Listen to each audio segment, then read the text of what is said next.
Drew McIntyre ruled. It's like Ryback, but cooler. Well, I am Luke Aaron, D.A.D. This is the Professor of the Truth, your Jam That Champion, Dan Layton, the star of Monday Night Raw, it might be said. Basically the face of the show at this point. Yes, It's getting silly, guys. You were on Collision at the weekend. I was on SmackDown and Raw last week. They played it again. Because they just can't get enough. They're just like, our viewership for Raw is going through the roof at the moment. It must be that Kip Sabian lad that's on the WrestleTalk video. I'll take it. I'll happily take it. And welcome to the WrestleTalk podcast review of Monday Night Raw. Please do press the subscribe button. Give us a little thumbs up as well. Leave your comment down below with what you thought of this episode of Monday Night Raw. If you're watching live, join the conversation with our wonderful crew. And if you would like your comments read out on the air, it is WrestleTalk.com/support. We'll read out all of them above the $5 US amount. Yes, so yes, we will.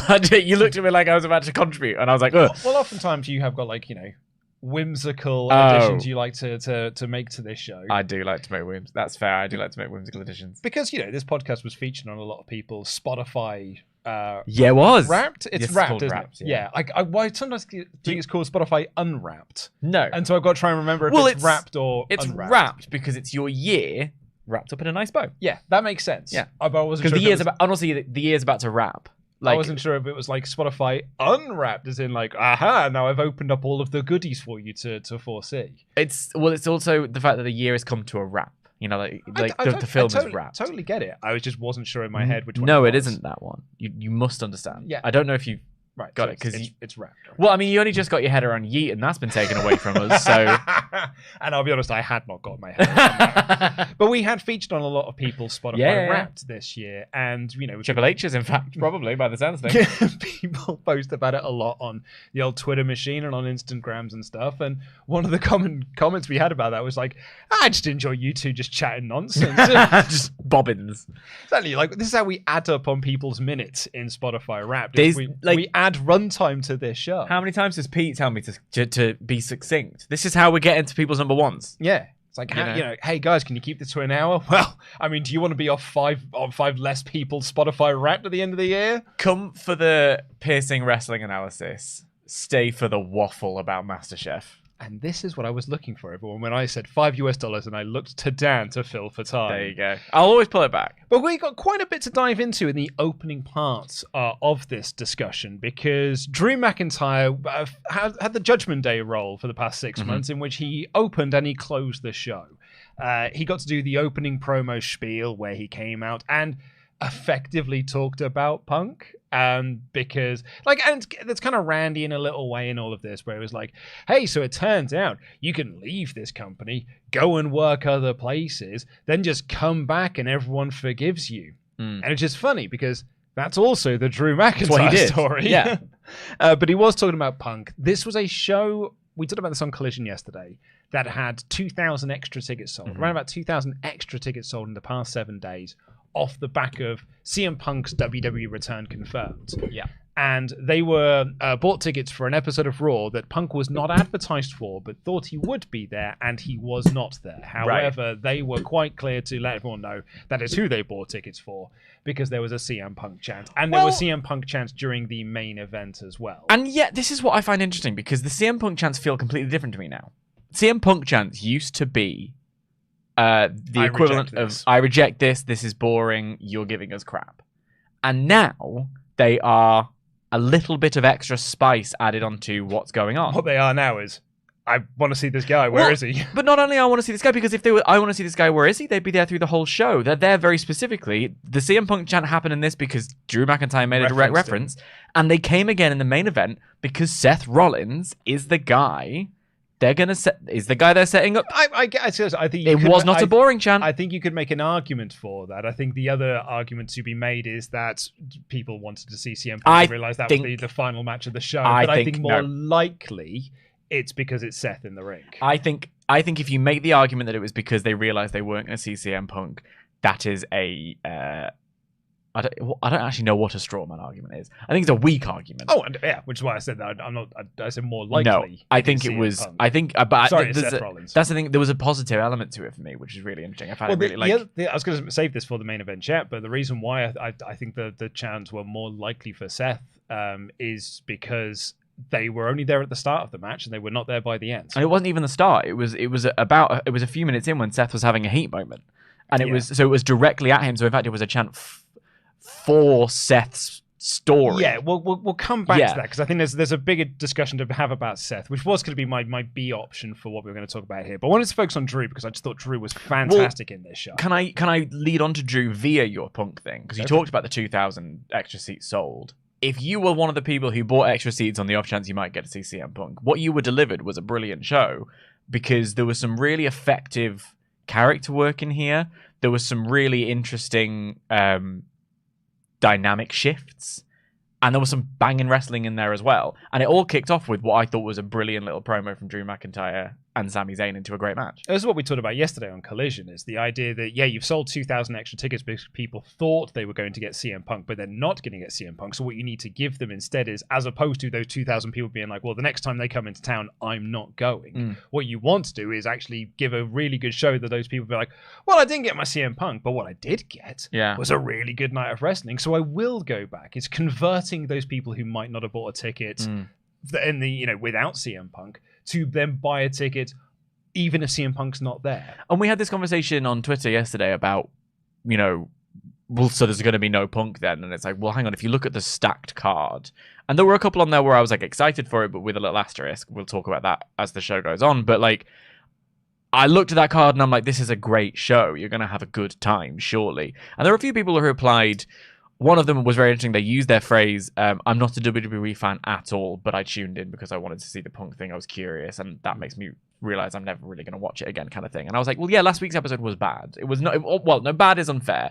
Last week's episode was not the one that capitalizes on a lot of eyes being on your product. What it showed to me instead was a company who are sticking to their plan, which I thought was positive in a bunch of different ways. And also, you're never going to convince someone who leads with, I'm not a WWE fan at all. They've already decided. Yeah. Whereas, like, this is the kind of thing where if you want to hit the ground running, sending out someone like Drew McIntyre, and what they did, I thought, in a number of different ways, including commentary, was play on the real-life elements around stuff, the contract that we may or may not know. Your average person doesn't know the status of contracts, but, the people like us who are perennially online, we all know. We've seen Drew's tweet about the Royal Rumble. Wade references that on commentary, the poster, but he's not on the poster. And it was quite compelling to see him sort of like lean into that character. He's purposely left off that poster. Yeah. Because that's part of the character that he has, which is, I am not being treated with the respect that I should be given. And no one else sees it. It's kind of almost in a way, a very CM Punk like. The whole world is against me, but I'm the only one who's noticing it. So I thought Drew was exceptional in the show. The idea of sorry, because I just wanted to quickly go back to that idea of you want to give them something really, really good. Last week is a very good example to look at this. When Triple H first took over creative, there was a lot of anticipation for his first show. The very first show after he'd been announced, he is the head of creative now. But it was a show that had already been written. It was a show that was already in place. It was a Vince McMahon show. But that Raw was going to have more eyes on it because it's the first Raw without Vince, but it's still a Vince show. And I remember when I did my edited review of that, I was like, look, this was not a good show, and it's going to get more viewers. My hope is that a large portion of those viewers will give it another chance next week, because that'll be the actual Triple H first episode of creative, and that's the one that we need to use as the measuring stick. And that's kind of the same thing here. We had a really good number last week. The hope would be, not a great show, but enough people will give it a chance. Like, well, okay, I'll tune in next week just to see what the follow-up is. Yeah. Now, if all of your interest is in Punk, this is not going to be a great follow-up show because what you got was the same video package you saw last week. But if you tuned in hoping to see Punk and what you got was a lot of other great stuff, then you'd be like, okay, I don't just need CM Punk on the show. I can get more out of this. This is why my positive last week was on how they just didn't rip up the plans to shoehorn Punk in a way that felt, just cheap. There's something, there's an organicness to where they're going to figure out where to put Punk, and they're working out and they're dropping it in slowly, and they're like, making mentions his presence was there even if he physically wasn't there, but they're still committing to what they had planned. That for me was a big positive from last week, and probably because it feels light years away from Raw after Mania, or even like the Thunderdome era where plans were changing on the fly, and like there's a consistency to this. And this Drew McIntyre turn, which was so effective, has been seeded for so long. And I call it a turn like it was a thing that happened this week or the week before or whatever. It's been happening for months at this point. Yeah, we just had the fight. I think we sort of officially said it happened when he hit Jey with the Claymore and then shook hands with Rhea Ripley. Like, that was the night that he was, I am now categorized within the heel column. If this was WWE 2K23 my GM my role has changed. I would have an unhappy face. Yeah. My text is now red. I'm a baddie. But he called out Sami Zayn in this and said that Sami deserved to be screwed by the bloodline. And it was at this moment here that I came to a realization. He's stolen your gimmick. His whole gimmick is now, that's the truth. And I was saying it. And I was like, all right, A, that's his new catchphrase, but B, more importantly, that's Dan Layton's catchphrase. He said it 3 or 4 times on the show. Yeah, because that's his new thing now. This is and that's official. The truth hurts. Yeah. Watching 2000s Raw, it was the hold the phrase quite frankly had over Monday Night Raw. Vince McMahon in particular, but also The Rock says it in a promo of the Royal Rumble. They all say quite frankly all the time. There are these buzz phrases that they've got going on, and it's really interesting to have Punk arrive in the company with his whole "tell me when I'm telling lies" thing, and also have Drew being like, the truth will set you free. It is that internal truth is the important part of this all. What do you believe? Yeah, Sami cut his usual promo. Hey, I this and the other, and I scratched and I clawed, and I main evented WrestleMania. I feel like he has said that every week since he main evented WrestleMania. But his key to this was, but I'm making my family proud. Are you making your family proud? And that led into Drew versus Sami, which is a really good match built around a very simple prospect, which is that Sami was doing his usual little elbow off the top rope to a standing opponent, and he tweaked his knee in the landing. And he then continued to sell that throughout the match. The longer the match went, the worse the injury got. He was barely able to stand at one point. The referee was checking on him and sort of pushing Drew away. Drew, because he is a baddie now, took advantage of this. He was remorseless. Cole was putting over. He showed no compassion because he went for the chop block behind Sami's back, hit the Claymore, got the win. And it really was just raise my arm. I was the better competitor here. I didn't get a knee injury. I'm better than Sami Zayn is. And later on backstage, he beat up Sami Zayn, being like, you and I are not alike. I'm not the same as you. And absolutely battered him to pieces and wrote Sami off for the rest of the show. Thought the match itself was really, really good. I thought Sami's selling of the knee was excellent. And I just thought this was awesome presentation of Drew McIntyre. It was brilliant. It was absolutely captivating. I leant forward. It was one of my matches that I was really looking forward to. And then it absolutely delivered in so many different ways, including, but not limited to, a slight adjustment in style for Drew McIntyre. He's always been, your big guy. He's always been powerful. He's always been strong. There was something vicious about his strength. There was something, the deadlifts he was doing. A lot of a deadlift powerbomb he did at one point. The spot that a few people have tried recently and it hasn't worked, but the plancha over the top, catch you and then do something. I know Ivar and Bronson really tried it. I think Piper Niven tried it. A few people have tried it and it hasn't worked. So seeing it work was really cool. And then the way he just launches Sami over the table was just like, God, you're really being quite aggressive here. And I loved that style from him. So then when you do get into the close and he's just seeing an opportunity to really take advantage and get the win, and I don't care. I'm not going to be honorable. No one's been honorable to me.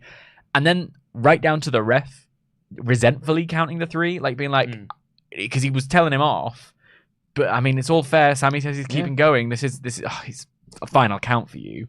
It was really, really effective. And then to do the beatdown, God, those punches sounded hard on Sami. I know it was the way that they were doing it, and the microphone is right there, but punching him in the face, screaming, "We're not the same," holding onto his beard. I could feel it. I'm sure you could too.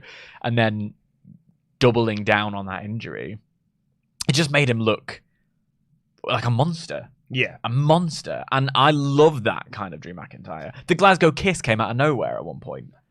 There were some people I did see online that said, like, oh man, we could have had this Drew for years and you've like denied it from us. Like, well, no, the reason why this Drew works so well now is because we haven't had it for years, because what we've had is blue-eyed babyface Drew for years. Yeah. Which now makes this Drew all the more impactful and all the more personal. But also, don't discount Drew and the work he's done in that regard. And, or maybe do, because that's part of the fun of the character at this point. But he had, for me, my match of the year.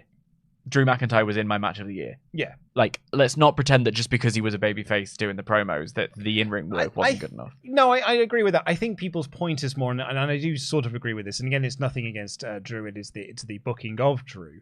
He was like the guy in 2020. Like during the pandemic, he was the guy. Yeah. But he has not felt that way since 2020. That's fair. That's a fair assessment. He had a good, 2021 with Clash of the Castle, was 2022 rather. He had a very good Clash of the Castle. Mm-hmm.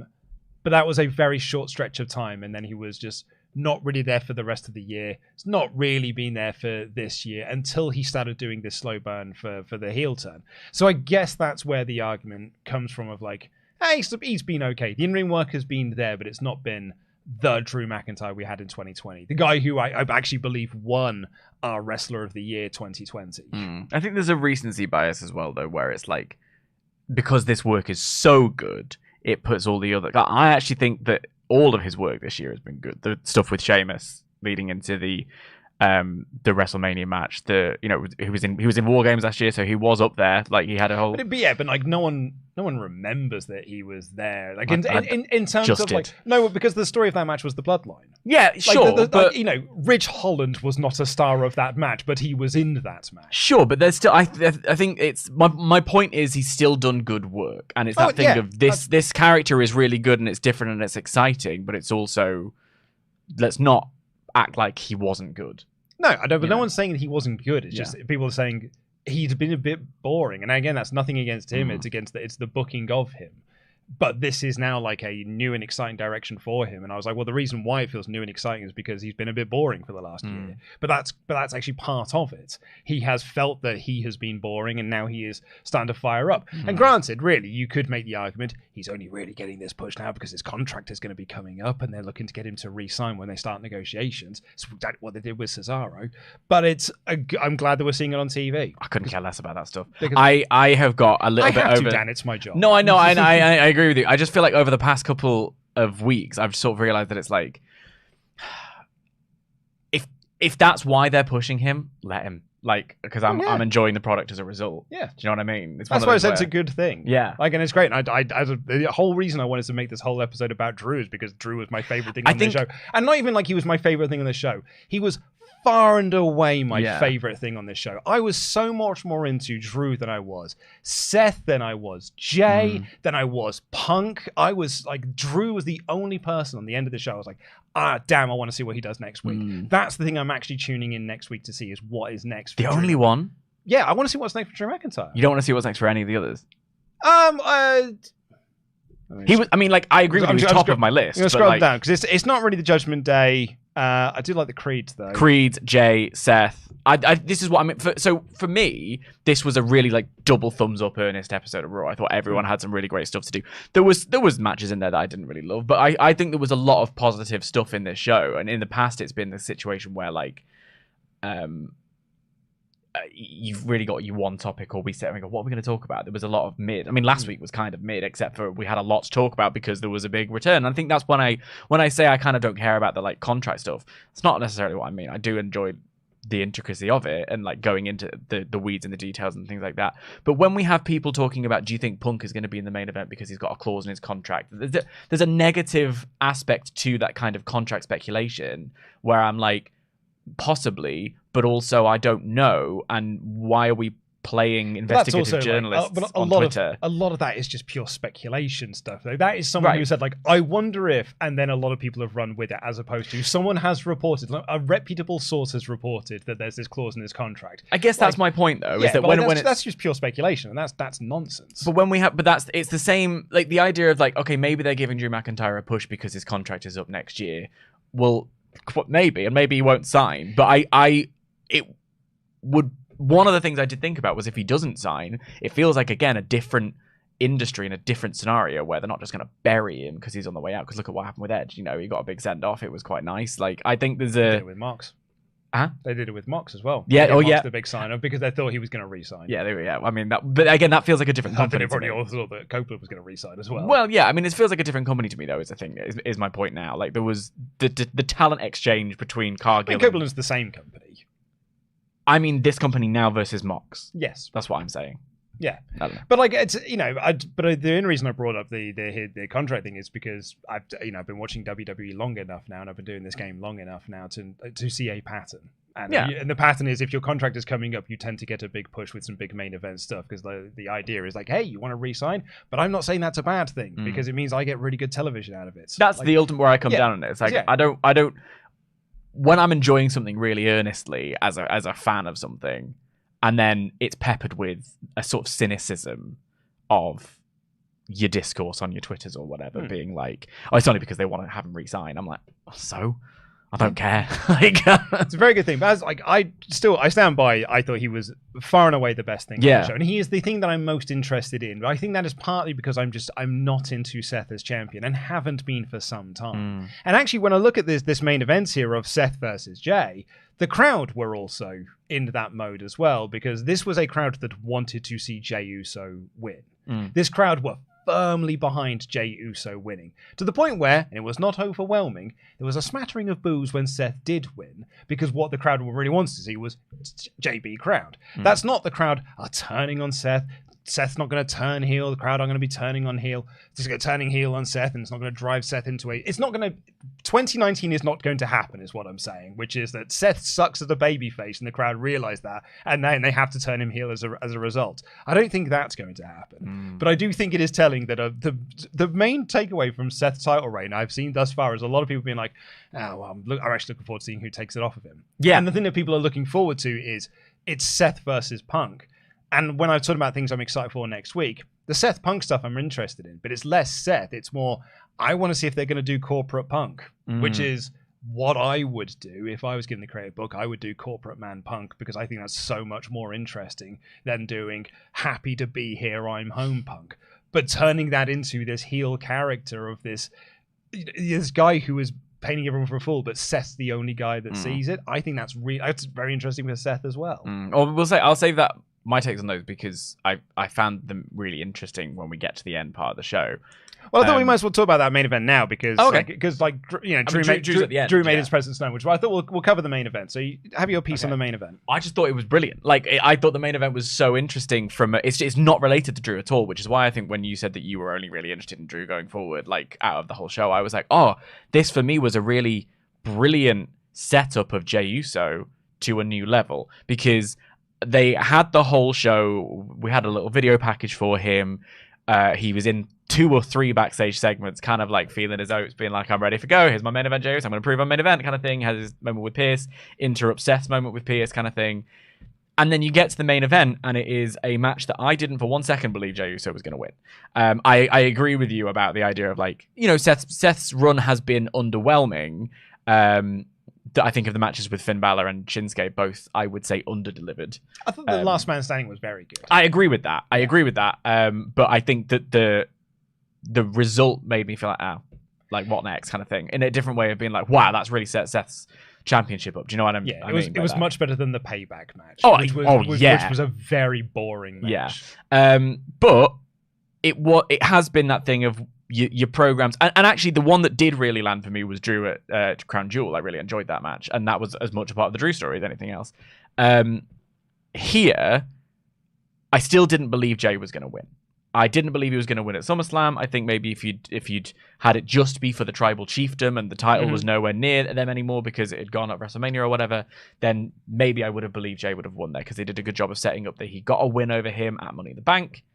But main event Jey Uso has felt like a title and an energy rather than a reality and a world title scene. Well, as has been pointed out by my multiple places, he's not won a singles match. Really? Since becoming main event Jey Uso, since sort of like SummerSlam and stuff. Like he is, and during the Cody run, he took the pinfalls. Right, because you can't pin Cody. Yeah. So this sort of main event moniker has very much just been like, it's more of a vibe than it is a matter of fact. Because he's just felt like, well, I mean, the joke we've had around the office is mid-card Jey Uso. Right. But and yet what a vibe, though, because you have I think of the shot of him on top of the cage at Survivor Series with everyone. Because the crowd's super into him, he's super over. It's a vibe. There were so many yeet signs in the audience that are going to have to be blurred out this week. But when you then get to the actual match itself, the way it was plotted, I thought was really effective because it gave me, I don't think he's going to win this match, but I'm still excited to watch the wrestling, a reason to start going, oh, actually, you might do something here. I kept leaning forward in the match, and the near falls did get me. And then that final near fall, and this is what I've got an analogy I'm so chuffed with, so I'm going to lean into it in a second. But that final near fall where there was this spear super kick combo, I genuinely went, well, Seth's not kicking out of that, except he did.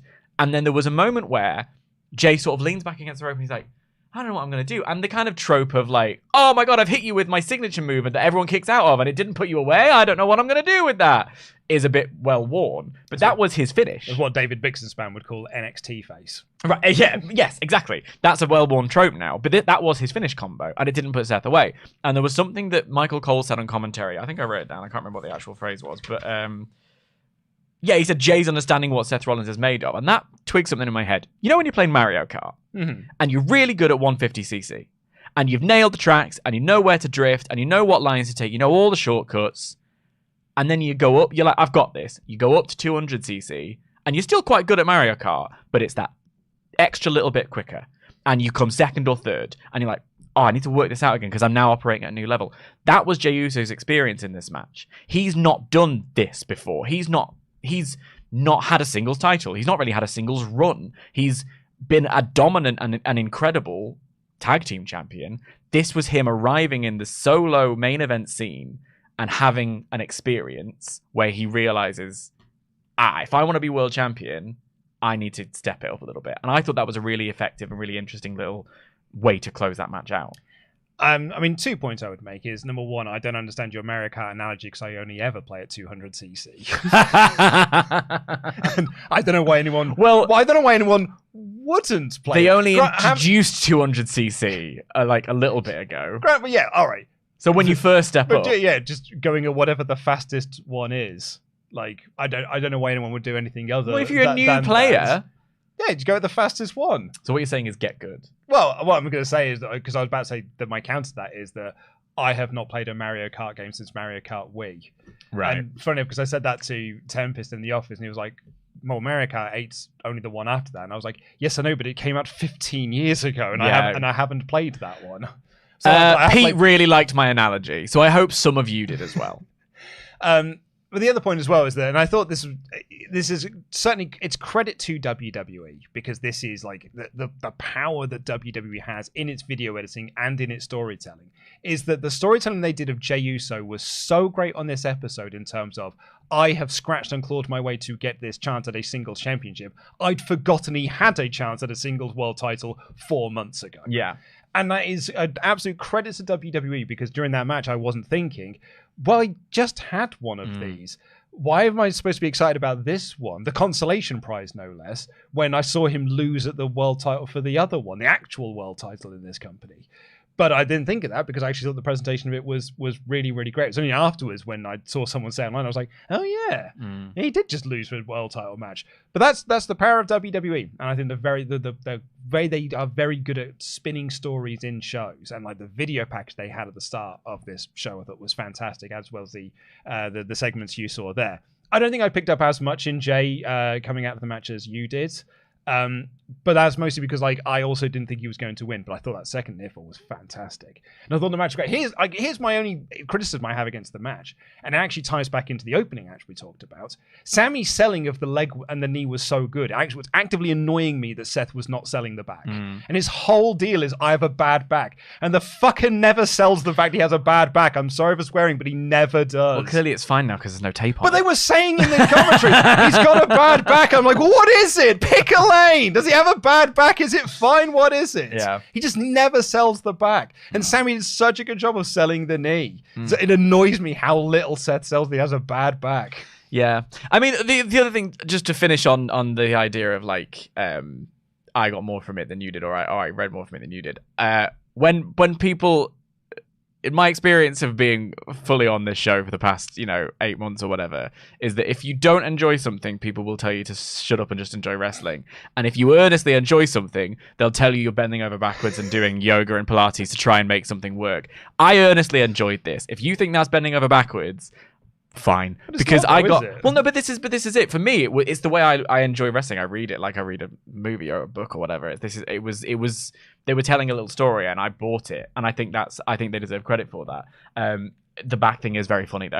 Okay, here the analogy that we always use, or the anecdote that me and Ollie used to use on this show was what we are doing right now is Kong Skull Island. So back in the day when Ollie and I reviewed movies, we went to the premiere of Kong Skull Island, and then we reviewed it for a podcast. And on the podcast review, I was raving about the movie, and I was like, this is a 5-star movie, this is the best movie I've seen all year, and I absolutely loved it, and I couldn't say anything bad against it. Ollie also really, really liked the movie, but there was one element of it that he didn't like.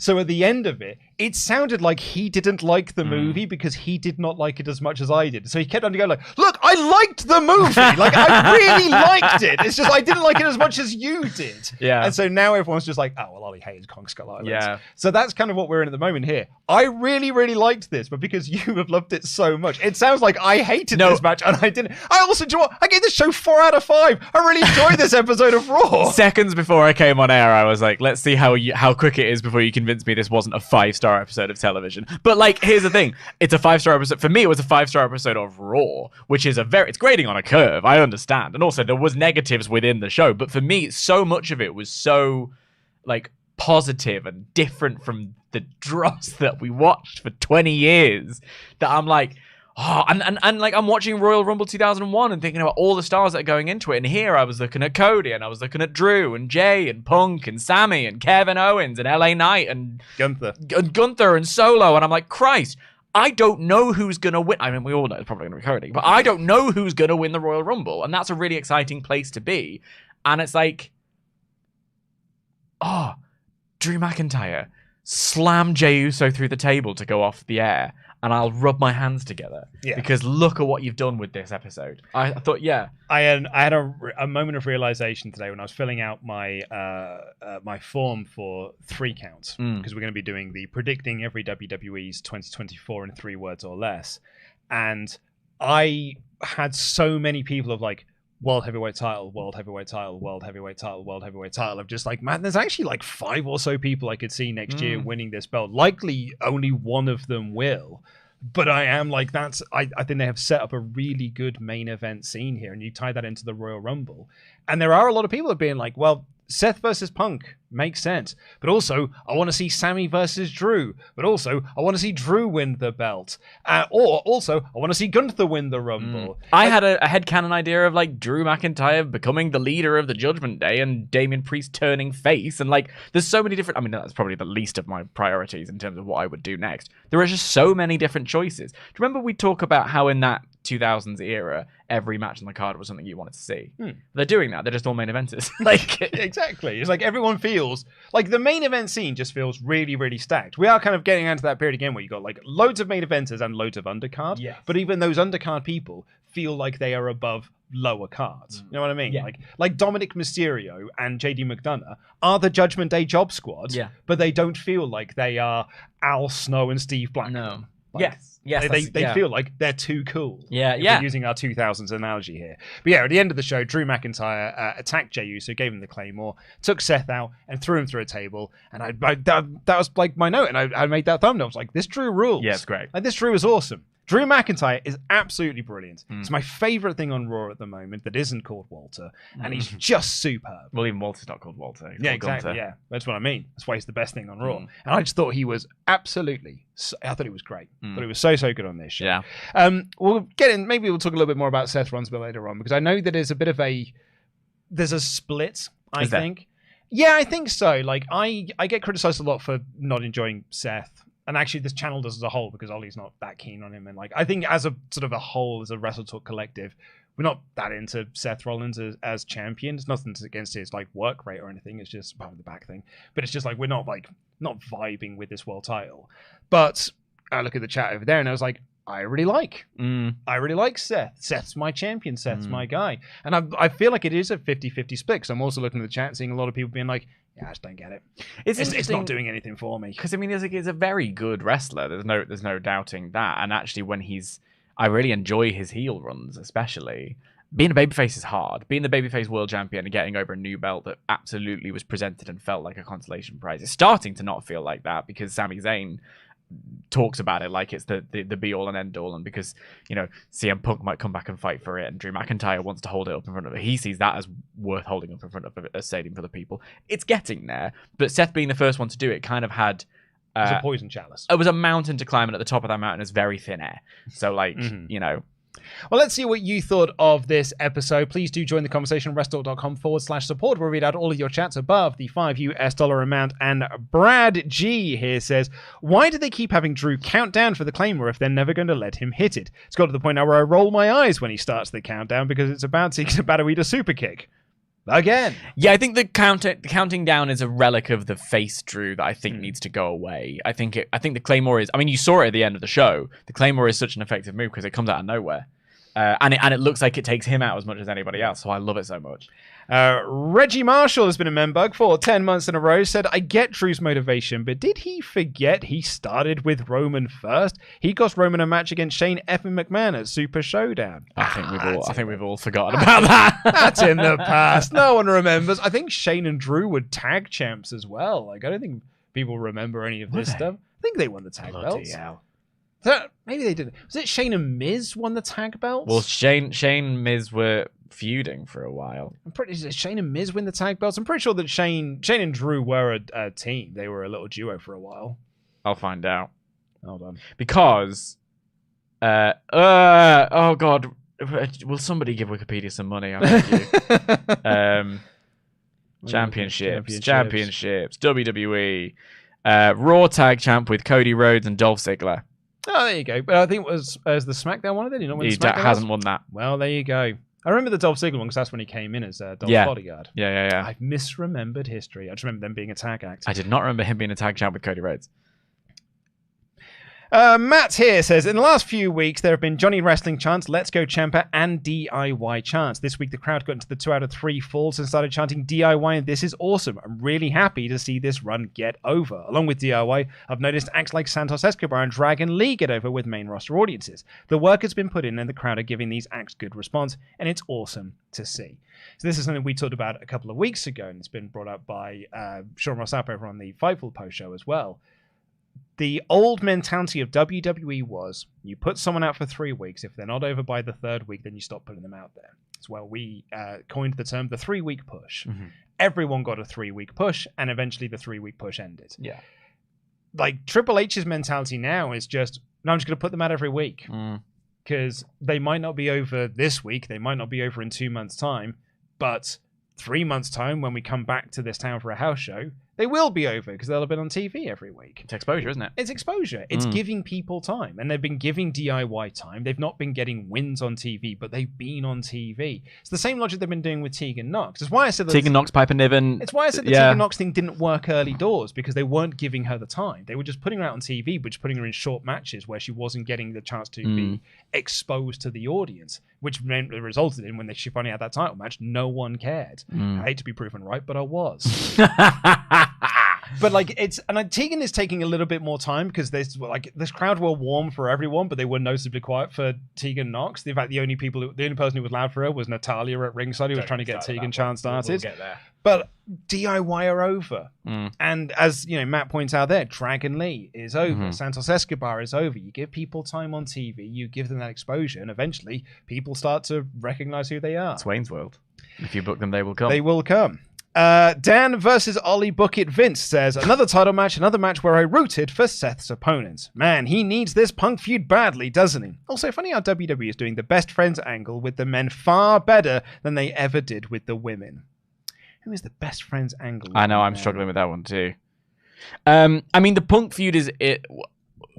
Maybe we'll talk about the Seth thing actually now, rather than with this chat, rather than later on in the show. But like when he did that backstage bit with Pearce, and Pearce talks about trying to sign Punk or whatever, Seth had a really interesting line that for me there's so much little. It's the same thing with the Drew and the Rumble poster. There's a little bit of reality in there where they're just gonna play with it. They're acknowledging outside stuff without making it the focus, and he's just gonna be himself, like when he shows you who he is or whatever, which kind of ties into what you were saying about like if he'll be was that promo disingenuous or not. Kind of in a weird way ties into that gave me some spice from Seth that was like, yeah, I like that. I like that part of you. I wasn't on the show last week because I was dropping a name, interviewing Claudia Castagnoli. So I didn't get to say my thing about it, but when I came into the office and people said, well, what did you think of the promo? And I said, like, when it finished, I was like, that's the most disingenuous promo I've ever seen that man cut. And it was only, and then sort of 10 minutes later, I thought, oh, it's on purpose. It was a crap promo on purpose because the whole point is that he is going to be a heel, a disingenuous heel. Happy to be here, Punk. I'm home, CM Punk. Seth Rollins is going to be the babyface in this, who is pointing out the hypocrisy. I guess in a way, and then that's a fascinating story because the only other way that it isn't that is that was supposed to be a genuine promo and it just did not come off as one. And I cannot see CM Punk doing that. I guess in a way it ties into kind of what we were talking about earlier on with the idea of people tuning in last week and then going, yeah, well, I'm not going to come back next week or whatever. Where like, I think there's almost an expectation that the thing needs to be an immediate reaction. Where it's like, I sometimes have got it in the neck a couple of times for saying like, let it play out. Or I think the kids say, let him cook, like see what he's cooking. I'm more inclined to be like, okay, well, that was that one. If it did or it didn't work, maybe I was leaning more side it didn't work, but let's see where it goes. And if this promo, there's a world where this promo was genuine, but it came across as disingenuous. So they go, all right, well, let's use that and turn it into something. That's the way I'd approach it. Like, you've always got to be reactive in that way. So like maybe, I guess we'll find out. I think there's a need for an immediate response, but sometimes, especially lately, the proof of the pudding can be in the eating. What tipped me off, like, because we've been talking about all weeks, like, as the disingenuous on purpose, going to lead to a heel Punk run. That's going to be great because that's kind of what we were all waiting for in AEW was the heel Punk run because he's way better as a heel than he is as a babyface, even though he's very good as a babyface. It was Booker T on his podcast. Now, Booker T famously just says lots of thick things. Like, that is his gimmick. He says lots of he just says lots of dumb things on a TV show. On a podcast rather, but he said this week, granted, and there's two sides to look at this. Either Booker T just says things because he wants people to pay attention to him, so he just has to say purposely stupid things because that's what people will talk about on Twitter, or he just believes genuinely stupid things, or part C of this two-column option is that he just says things that further storylines on TV. Because he said that, like, oh, I thought it was a completely genuine promo, and it was so much more genuine than the first promo he cut in AEW. And I'm like, I don't think you could be that thick. Like, I don't think there's any person on this world that could be that stupid, that purposefully stupid. So, yeah, it has to either be a gimmick or that's part of the story. You're supposed to think it's genuine, and it isn't. Let's get into the rest of the show. We'll have the remainder of your Ultrachats at the end of the broadcast. So we opened with Drew and the Drew and Sami match, and then Byron Saxton interviewed Shayna Baszler, who said she was going to hurt Nia Jax. And then we got a video promo for Jey Uso. Very, very good video package. Jackie was about to interview Sami Zayn, but he got attacked by Drew McIntyre, and then we saw Jey checking up on Sami Zayn, and then Byron Saxton interviewed Becky Lynch. But before she could really get anything, Nia Jax walked in. to kind of restart their beef, to be like, hey, remember that time I broke your face? And Becky was like, hey, remember how you got nothing out of that and I main evented WrestleMania? So that is going to be your next little mini feud. Well, this is the third time they've done this now, because they had, a couple of weeks ago, Becky was doing an interview when I think she was NXT champion at the time, and then Nia walks in and makes a point, and it's like, oh, I broke your face, or I'll break your ass, or whatever it was. I don't know what the line was. And then last week, Becky's like, I'm going to come for Rhea, but I've got a few loose ends to tie up first, kind of thing. And then this was very much like, this is going somewhere. A slight negative in that it's your least favorite, it's your least best one, where they pitched the next feud before the match, and then if Nia loses, she looks weaker against Becky. So it was hard to then believe that Shayna was. I mean, it's already it was hard to believe Shayna was going to win. Well, particularly because they're protecting Nia. Yeah, because she's probably going to be the one to take on Rhea at the Rumble or something like that, or maybe that's where they're going with that. Which was then turned around, I thought, by what happened in the match a little bit.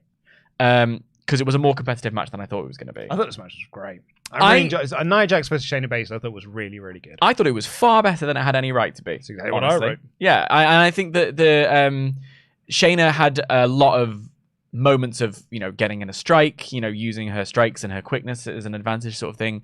I think Nia's latest run, this run, has actually been quite successful, dare I say it, in public. And then, I don't know. I just thought it was she was dominant in the places she needed to be. The Annihilator looked good this week, as opposed to other weeks where it hasn't.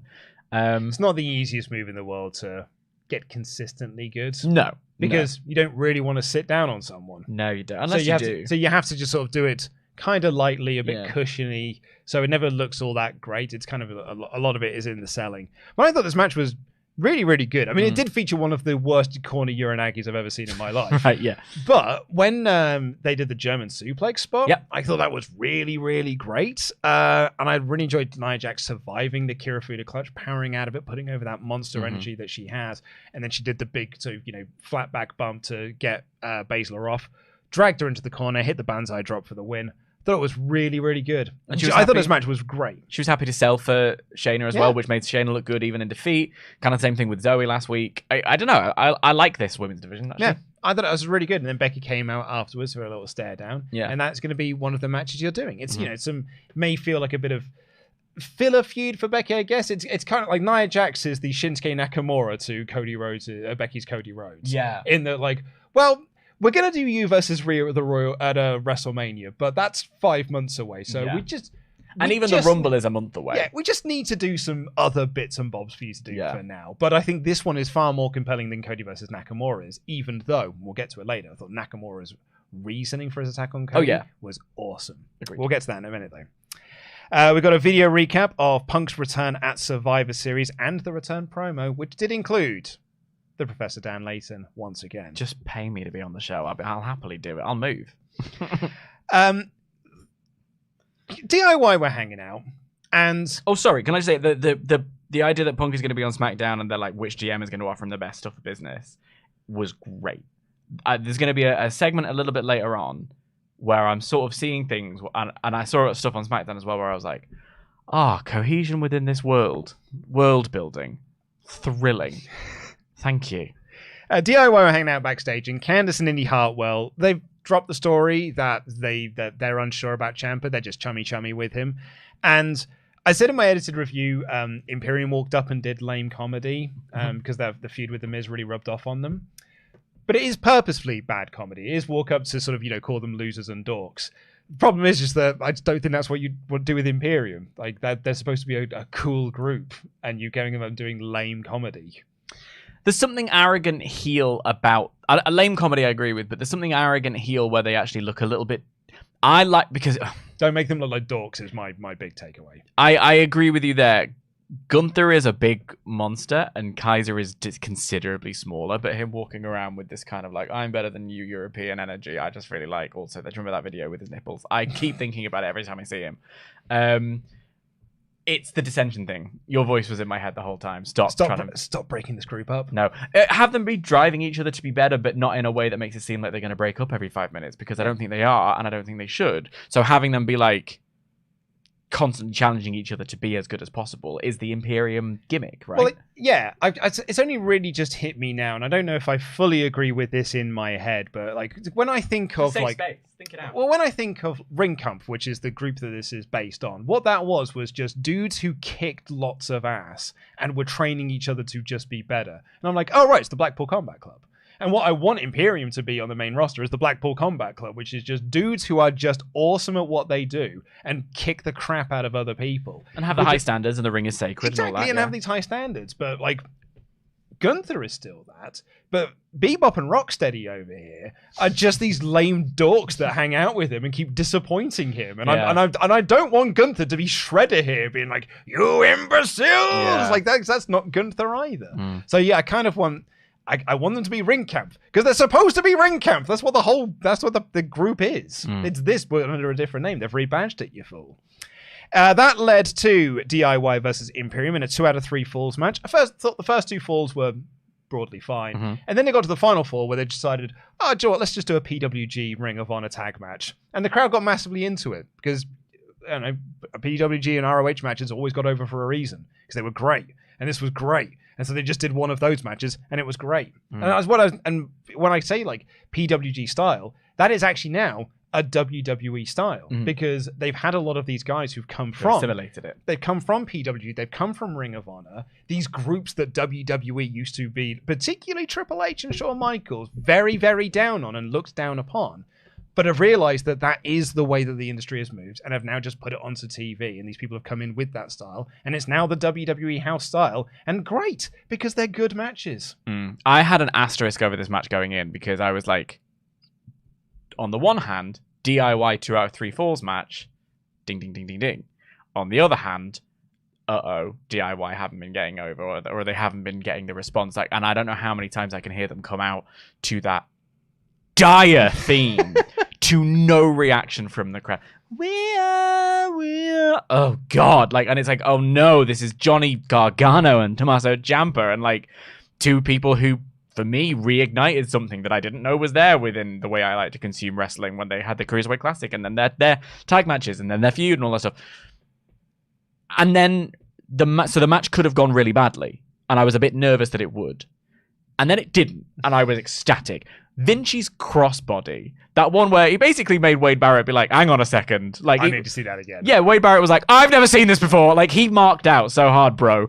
But then Vinci also like put in a great showing the whole way through. I thought he was kind of the MVP of the match for me. That moonsault he did was I think, a beauty. It's one of those moments where you're like, oh yeah, you were in the Cruiserweight Classic. Yeah, he's great. Because he's a Cruiserweight. But then also, it was the logic of it. So you're talking about the ROH style, the PWG style.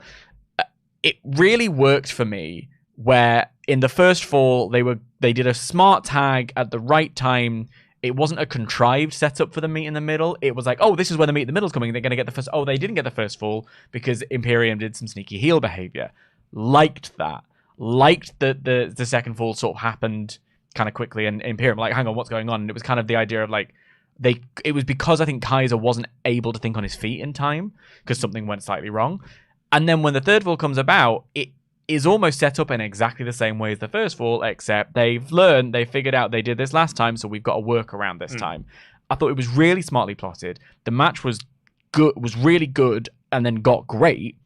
And especially the crowd did their bit, making it. They were chanting for DIY, they were chanting for Johnny Wrestling, and I was like, thank you for showing up, Albany. Because if this match had played out to silence, that would have felt really difficult for DIY to get over in any way, shape, or form. But like you say, book them, they will come. If the crowds play their part, if the matches deliver when the crowds meet, if it's that thing of the matches need to raise so that the crowds can raise, and then if the crowds raise, the matches need to meet in the middle. Irony. I thought it was great. Yeah. I was thrilled about it. This was very, very good. Stop breaking up Imperium. Chelsea and Piper were making fun of Natty and Tegan, where they basically said, no one buys your friendship, Natalya. And I was like, ain't that the truth? But Natalya said they're still going to come for those tag titles, despite losing losing the match last week. And I wrote here, I guess this feud must continue. And boy, I was wrong. but we'll get to that in a moment. The Creeds were warming up with the New Day backstage. And Alpha Academy walked in. They all stood in a row, and they all did their bits and bobs. And then Maxine did some squats with Tozawa. This is wrestling. Delightful nonsense. Yeah, absolutely. Yeah. Delightful nonsense. This is your Raw tag team. Yeah. It's just delightful nonsense. Yeah. And then the Judgment Day are feuding with Truth, I guess. Not the concept. The wrestler. No, that's Drew McIntyre. Yeah. Because R-Truth was once again in the Judgment Den and had broken in, even though I don't think it has a door, because we've seen... Do get me started on door stuff. I'll come back to the door stuff, but carry on. Is it Pearce's office? Yes, it is. Pearce's office has 2 doors. Well, apparently. Yeah. It's like AEW's old stage. There's a heel entrance and a babyface entrance. But yeah, like they're telling R-Truth to get out of the Judgment Den, and R-Truth looks at JD and says, yeah, you hear them? They're telling you to get out. He thinks he's part of the group. I really enjoyed that P said, look, Finn Balor and Rhea Ripley aren't here tonight. And the second that this crowd heard that Rhea Ripley wasn't here, they all went, boo! Yeah, I thought an audible boos that she wasn't around, which is, I mean, another example of this stacked roster. Yeah, they're still having fun in the show, but it's like, oh, we're not going to see Rhea Ripley? Oh. So he sends out the Young Boys to take on the Creeds later on tonight, the Young Boys being Dom and JD. And then we got the Party Girls versus Tegan and Natty, with Chelsea and Piper on commentary. And I was like, okay, yeah, we had that segment earlier to set up that Tegan and Natty will get the win here, and that will get a rematch for those tag belts. And then eventually we can do this Tegan and Natty split, and we can, Natalya can turn heel, and we can go into a Tegan versus Natalya feud, and that's all grand. And I was like, oh, the Party Girls are the perfect team to do this against, because... well, they never win anyway, and no one cares about the Party Girls. I love that they're not called that. That's what I wrote in my notes. It's just what we've christened them, the Party Girls. So yeah, we'll just beat the Party Girls. They don't matter, and that's fine. This is a nice serviceable way to get to from point A to point B. And then the Party Girls won. Yeah, and I was like, oh, all right. Yeah. Cool, I guess. This was the bit in the show that I struggled with. Match was not good. The match was not good, and not least because, I mean, I, as an avowed Natalya stan, as the defender of Natalya in these WrestleTalk HQ towers, I hate it when she looks at the crowd and screams, yay. That is my least favorite thing in the world. And then this week she was going, come on, you guys, to nothing. And I just, like, Natalya is a genuinely solid wrestler. This is not her strength. And it just devastates me every single time. The Party Girls, meanwhile, are a really good act. If you see them in NXT, there's a reason why they've stuck together, the reason why they were champs for so long, the reason, well, partly because it wasn't a division, but also partly because their work was so good. The problem is, for me at least, they take so long setting up their moves. So it disrupts the flow, and then if the moves don't look perfect, there was a backflip moonsault situation that just clocked Natalya in the chin. Oh yeah, their moves either a bit like Private Party in a way. Their moves either look really really crisp, or they just knee you in the face. Right, and it's difficult. They're also up against it because a WWE ring is massive. It's bigger than your average ring, and they are absolutely minuscule. They are 2 tiny, tiny women. It's comical. I once played a game on 2K23 with the height accuracies are there with Katana Chance versus like Raquel Rodriguez, and it was fully like Dana DeVito taken out Andre the Giant. It was like, what is this? What is going on here?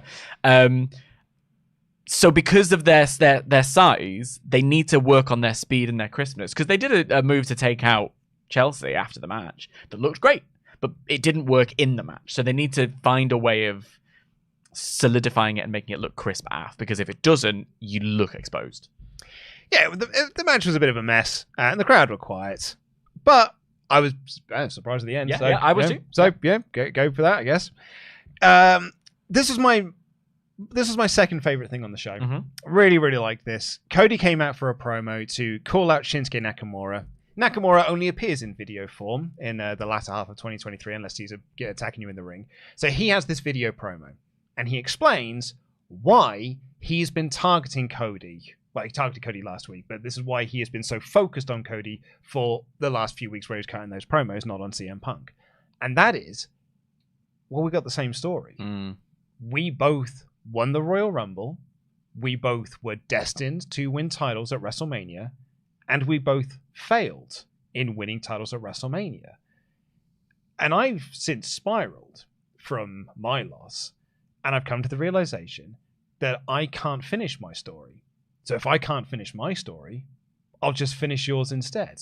I thought it was great. Yeah. Really, really good. Like, that is a excellent logic for why we're doing Cody versus Nakamura. A feud that, let's be honest, last week everyone was like, because it felt like such a demotion for Cody Rhodes because it's Shinsuke Nakamura, it's mid-card, Shinsuke. This felt like almost in the way some people are looking like it's a bit of a step down from Judgment Day, feuding with Cody Rhodes and now feuding with R-Truth.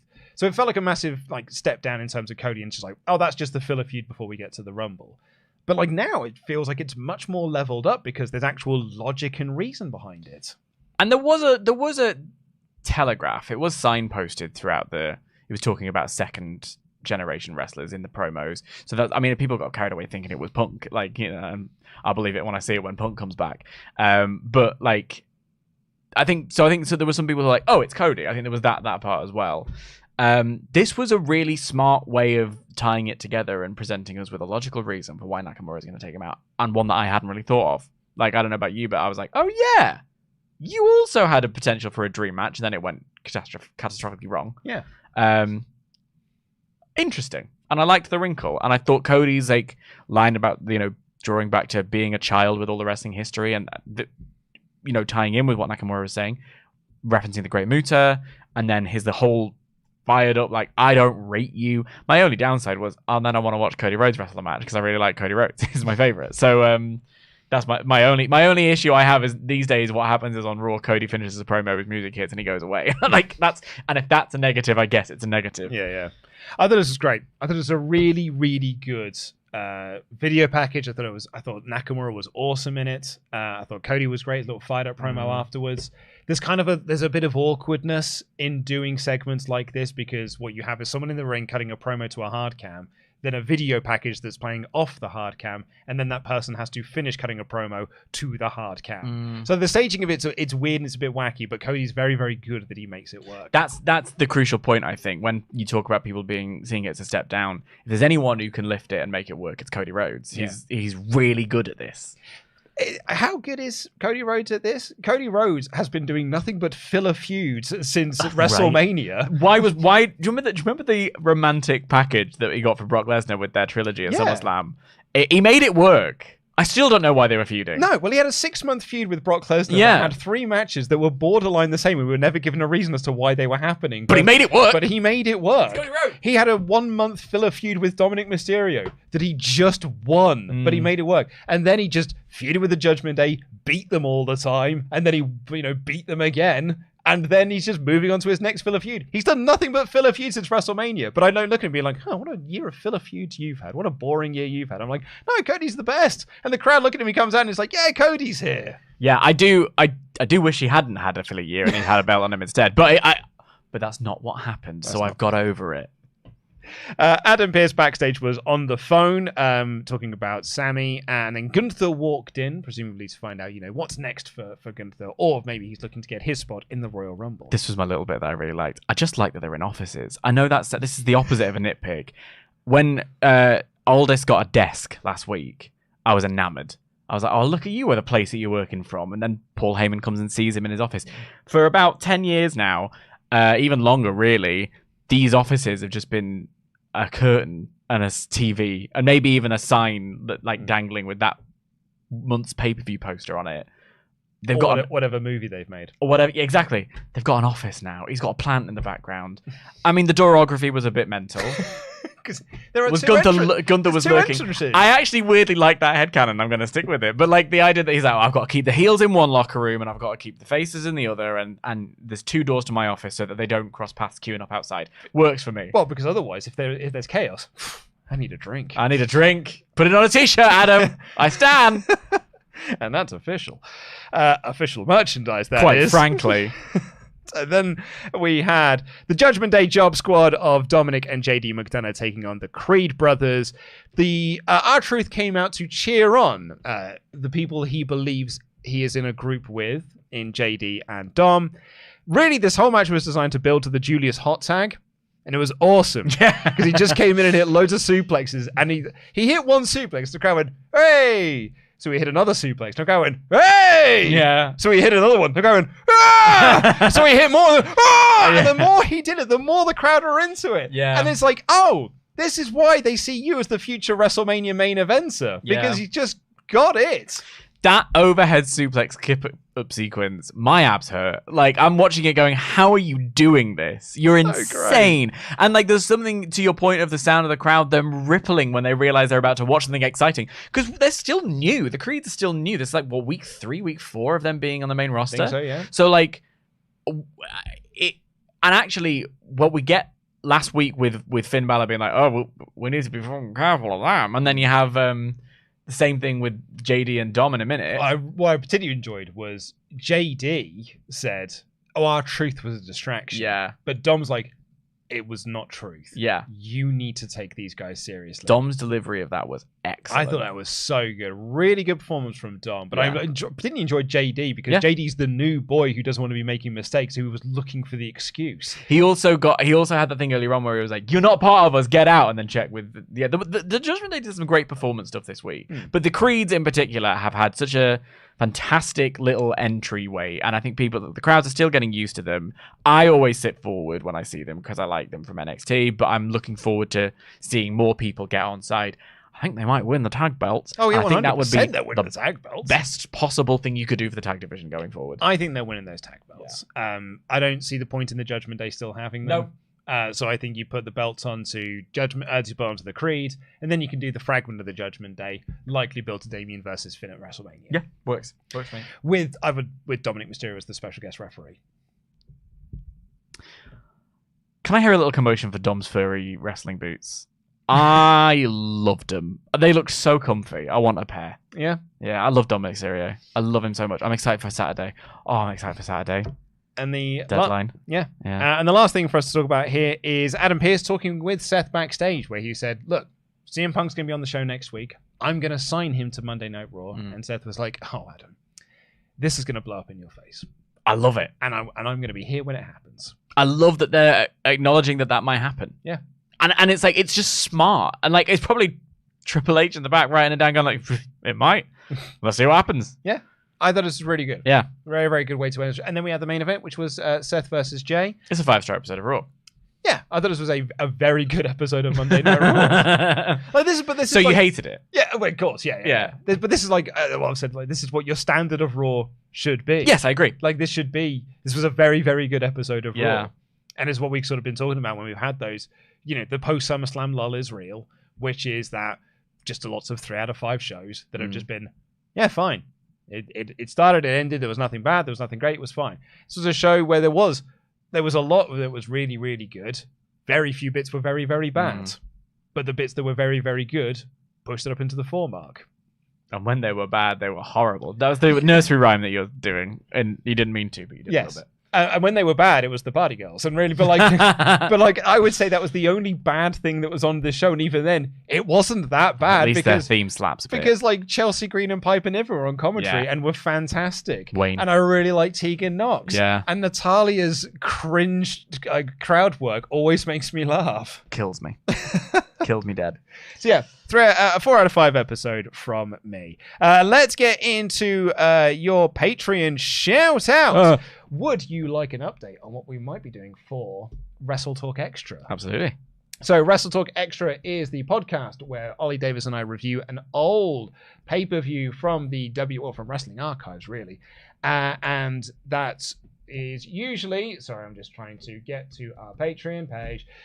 Usually they are podcasts that are longer than the pay-per-views themselves, because we also look at the news from around that time, not even just like pop culture news, but also the dirt sheet. Yeah. So we read the old dirt sheet and see what people were talking about. We compare it to what other shows were going on at the time. Usually the first hour of the show is just a discussion of what was happening at the time, and then we talk about the pay-per-view in detail.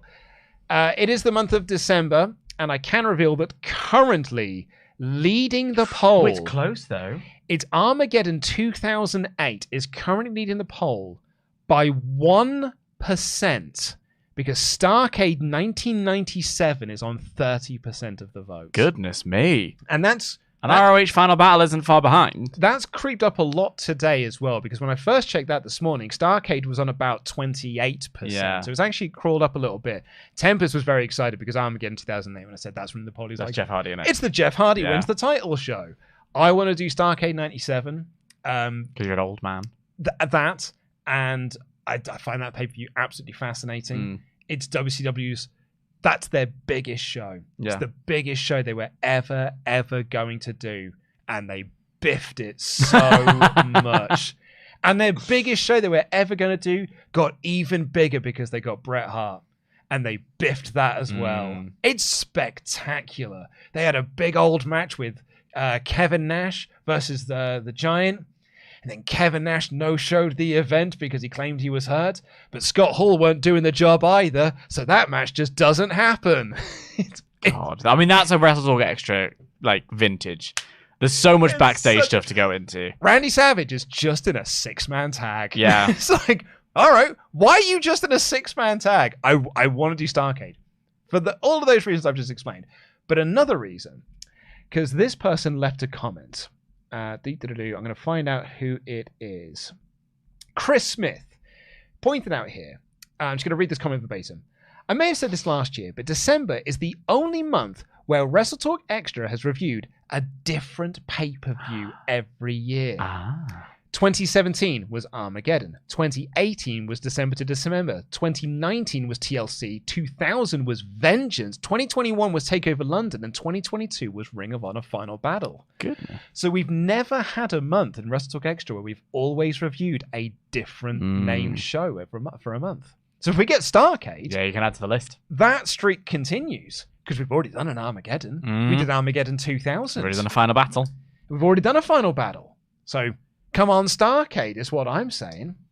But, you know, Tempest will be happy if we do the other one. Yeah. But if you're one of our $25 and above Patreon Pledgehammers, you get your name read out on this show like these fine folks. Champion Zero Fear, Hitman Soul. The Cleaner, Kenny Shaw. The British Bulldog, Philip Boy J. Smith Jr. He can last Sean for longer than you in the ring. Starbuck Stephen Costa. Shield Maiden, the Zornice. He ran Aaron Hanrahan. He brings a fear, Ahmed Jones. Andrew Gifford, the Big Red Dog. The Schrock Master, Austin Schrock. I'm afraid he's got some bad news. It's bad news, Bob the Ninja Goldfish. And the Eco Warrior, Brian. That is your Hall of Fame class for the 5th of December 2023 as we get into the rest of your Ultra Chats. One last thing on Patreon as well. If you're one of our $100 Patreon Pledgehammers, you will have had the WrestleTalk Podcast End of Year Awards form for you to fill out. A few of you have already done it already, so nominations are still open. So if you are one of our $100 Patreon Pledgehammers, you get to join in the WrestleTalk End of Year Awards. We're currently collating them as we speak. We have had nearly 20 submissions, not just from our team and our Patreon Pledgehammers. This includes our website writers, our moderating team, our editors, and the wider extended WrestleTalk family.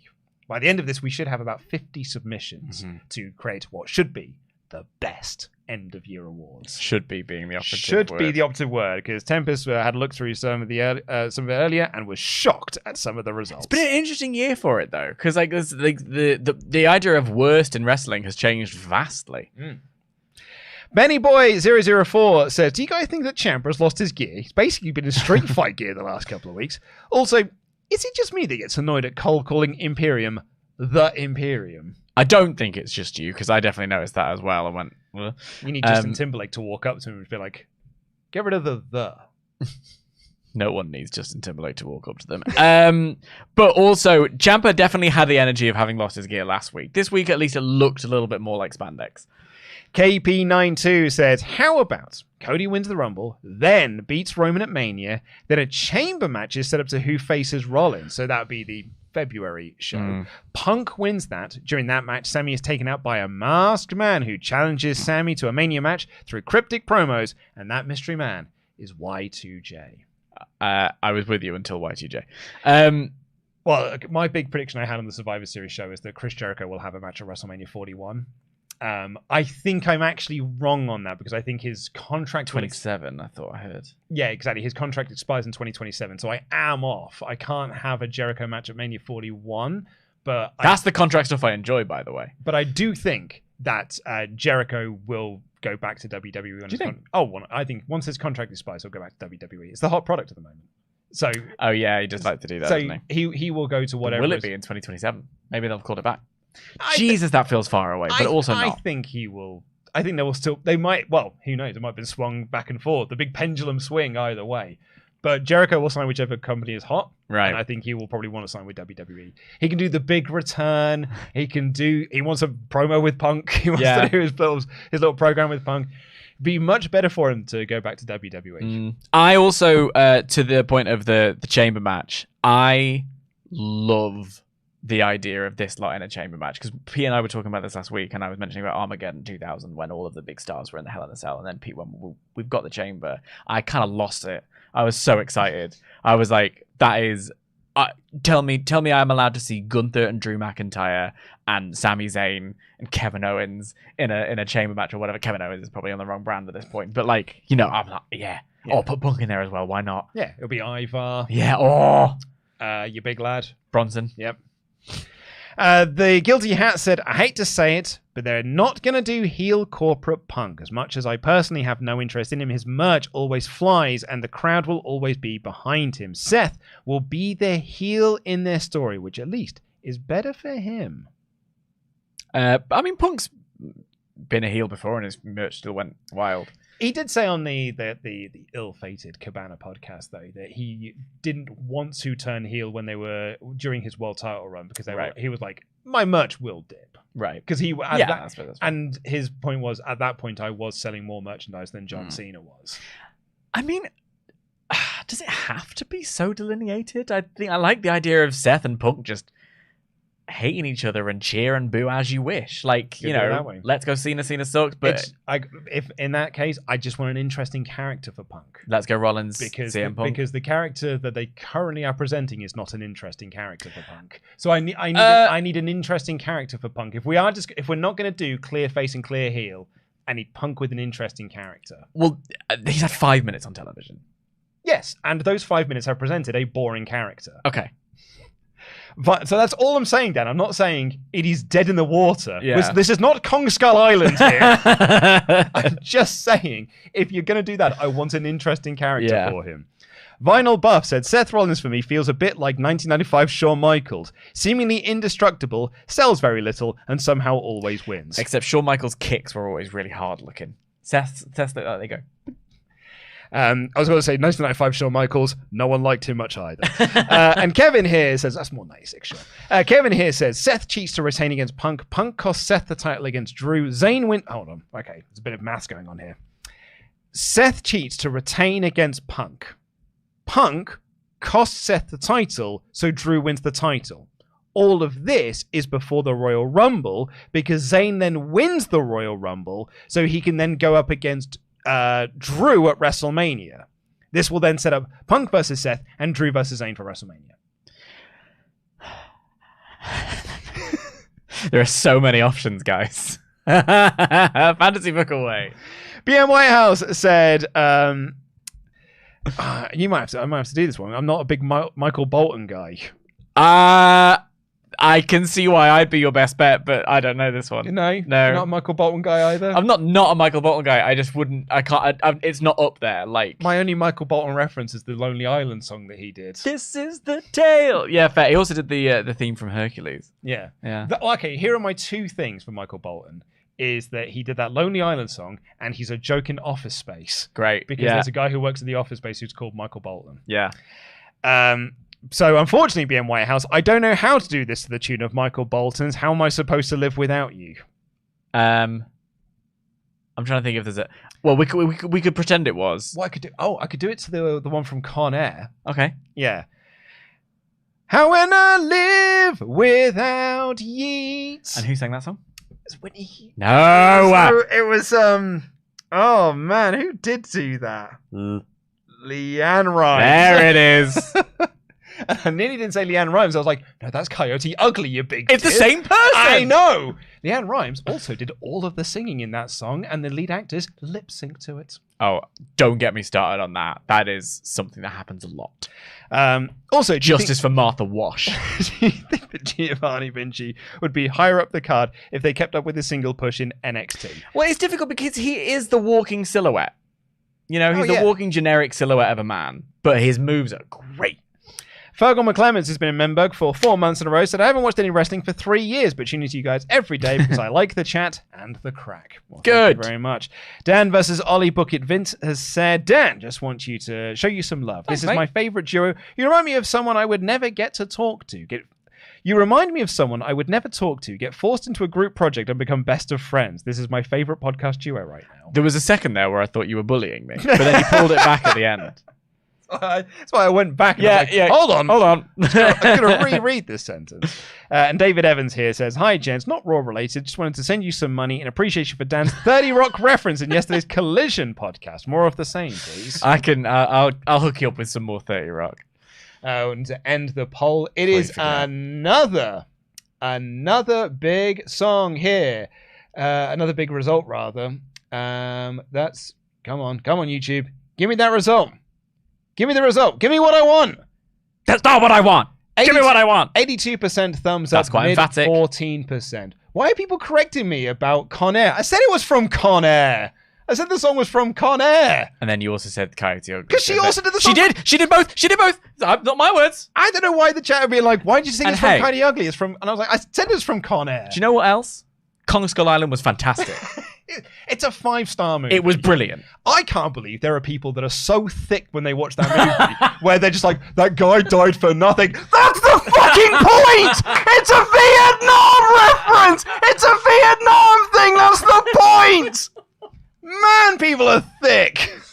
I've been trying to tell you!